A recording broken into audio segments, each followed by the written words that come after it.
warahmatullahi wabarakatuh. Kami dari kelompok 2 dengan 5 orang, di antaranya Anggi, Anissa, Salwa, Safalena, dan saya Sylvia, izin mempresentasikan mengenai pengukuhan pengusaha kena pajak. Untuk pengertian dan contohnya yang dibacakan oleh Anggi. Silakan Anggi. Pengertian dan contoh. Pengusaha kena pajak atau PKP adalah pengusaha yang melakukan penyerahan barang kena pajak atau penyerahan jasa kena pajak yang dikenai pajak berdasarkan UUD PPN 1984 dan perubahannya. Pengusaha adalah orang pribadi atau badan dalam kegiatan usaha atau pekerjaan menghasilkan barang, pengimpor barang, pengekspor barang, melakukan usaha perdagangan, dan memanfaatkan barang dan berwujud atau jasa lainnya. Next slide. Fungsi pengukuhan pengusaha kena pajak. Fungsi PKP ialah untuk melakukan identitas pengusaha kena pajak atau PKP.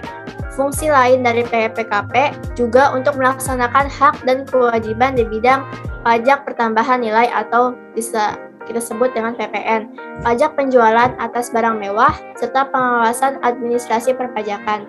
Dilanjut oleh Salwa. Silakan Salwa.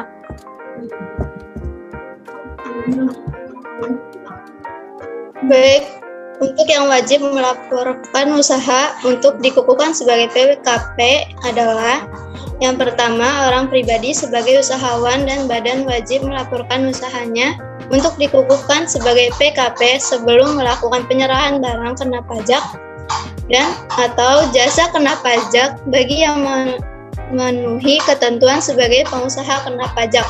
Yang kedua ada wajib pajak sebagai pengusaha kecil, yaitu pengusaha yang jumlahnya peredaran atau penerimaan brutonya tidak lebih dari 4,8 miliar.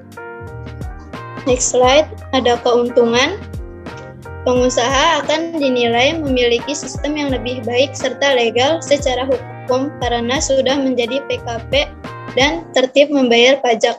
Yang kedua, pengusaha dianggap memiliki perusahaan yang besar dan tentu akan berpengaruh saat menjalin kerjasama dengan perusahaan lain. Yang ketiga, dapat melakukan transaksi penjualan kepada bendaharawan pemerintah. Dan yang keempat, pola produksi dan investasi menjadi lebih baik. Selanjutnya akan dijelaskan oleh Sylvia. Oke, untuk kerugiannya terdapat beberapa macam, di antaranya nomor 1 yaitu pembayaran pajak semakin besar, dan yang kedua mengurangi daya saing karena harga jual barang jasa ini lebih tinggi. Hal ini disebabkan adanya pemungutan PPN pada setiap transaksi.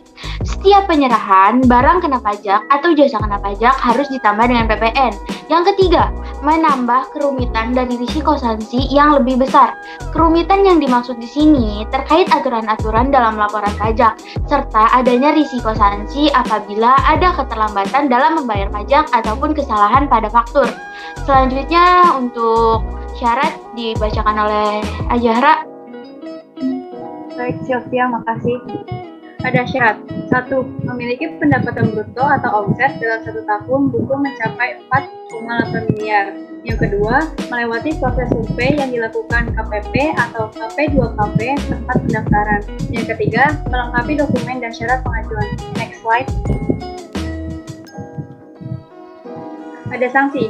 Setiap orang yang dengan sengaja tidak melakukan usahanya untuk dikukuhkan sebagai PKP, menggunakan tanpa hak PPKP, sanksi PPKP dapat menimbulkan kerugian pada pendapatan negara, dipidana dengan pidana penjara paling sedikit 6 bulan dan paling lama 6 tahun, dengan denda paling sedikit 2 kali dan paling banyak 4 kali jumlah pajak terhutang yang tidak atau kurang dibayar. Selanjutnya bisa dilanjut. Tempat pengukuhan PKP. Bagi wajib pajak yang memenuhi syarat sebagai PKP, wajib melaporkan ke kantor pelayanan pajak PKP yang wilayahnya meliputi tempat kegiatan usaha wajib pajak atau KPP sesuai dengan peraturan UU Perpajakan. Next, untuk pencabutan PPKP kepada Nisa, silakan. Untuk pencabutan PPKP, pencabutan dilakukan dalam yang pertama, PKP yang jumlah peredaran dan penerimaan bruto untuk suatu buku tahun tidak melebihi batas jumlah peredaran.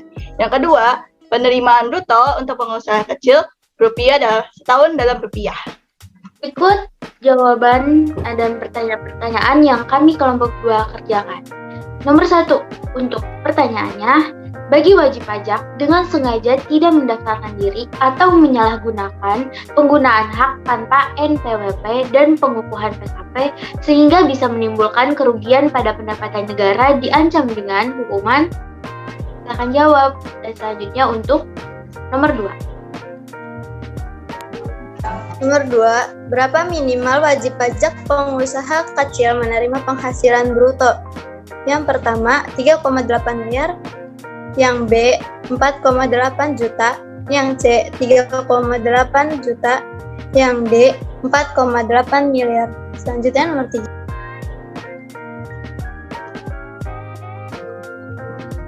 Yang ketiga, singkatan dari NPWP adalah A. Nomor pengukuhan pengusaha kena pajak. B. Nomor penetapan pengusaha kena pajak. C. Nomor pengukuhan pekerja kena pajak. D. Nomor penetapan pengusaha kena pajak. Selanjutnya. Untuk soal esai, yang keempat adalah jelaskan apa arti dari PPKP. Selanjutnya, Untuk yang kelima, apa itu fungsi dari PPKP? Jelaskan menurut bahasa kamu. Untuk yang keenam, sebutkan 2 dari masing-masing keuntungan dan kerugian PPKP. Sekian, terima kasih dari kelompok kami, kelompok 2. Mohon maaf bila ada kesalahan dalam presentasi kami kali ini. Sebelumnya, terima kasih dan Assalamualaikum warahmatullahi wabarakatuh.